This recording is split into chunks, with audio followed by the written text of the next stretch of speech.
Dunia politik dan keamanan di Maluku Tenggara dikejutkan oleh peristiwa berdarah yang terjadi di gerbang masuk utama wilayah tersebut. Pada Minggu, 19 April 2026, suasana tenang di Bandara Karel Satsuitubun mendadak berubah menjadi mencekam. Agrapinus Rumatora, atau yang lebih dikenal dengan nama Nuskei, tewas mengenaskan setelah diserang secara tiba-tiba oleh orang tak dikenal.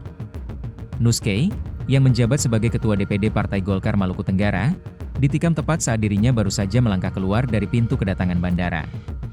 Menurut keterangan saksi dan pihak kepolisian, serangan tersebut terjadi begitu cepat. Korban menderita luka tusuk serius di bagian rusuk yang membuatnya seketika terjatuh ke tanah. Meski sempat dilarikan ke rumah sakit untuk mendapatkan pertolongan medis, luka yang dideritanya terlalu parah hingga nyawanya tak lagi tertolong. Gerak cepat aparat kepolisian patut diapresiasi. Hanya dalam waktu 2 jam setelah kejadian, tim gabungan berhasil mengidentifikasi dan menangkap 2 orang pria yang diduga kuat sebagai pelaku.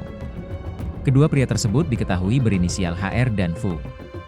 Untuk menghindari potensi konflik atau aksi massa di lokasi kejadian, kedua pelaku awalnya diamankan di Makobrimob Rutan Kompi 1 Batalion C Pelopor. Keseriusan kepolisian dalam menangani kasus ini terlihat saat kedua pelaku langsung diterbangkan menuju kota Ambon pada Senin siang, 20 April 2026. Di bawah pengawalan ketat personel bersenjata lengkap, HR dan FU digiring secara terpisah melalui Bandara Patimura untuk kemudian dibawa ke markas Polda Maluku. Langkah ini diambil guna memastikan penyidikan berjalan objektif dan menjaga stabilitas keamanan di Maluku Tenggara.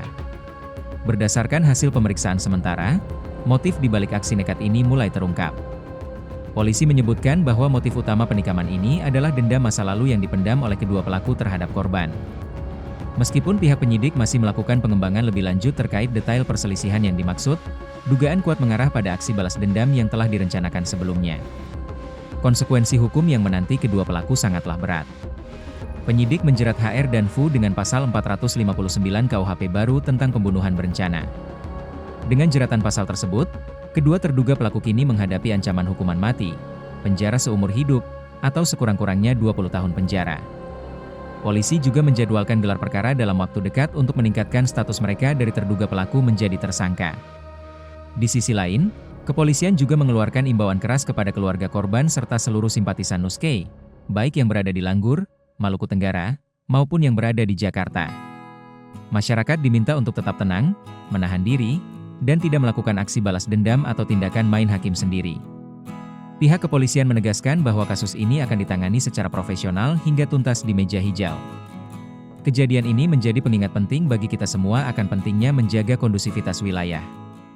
Di tengah suasana duka yang menyelimuti keluarga besar Partai Golkar dan masyarakat Maluku Tenggara, kepercayaan sepenuhnya diberikan kepada aparat penegak hukum untuk memberikan keadilan bagi almarhum Nuskei. Baca berita selengkapnya di www.hops.id.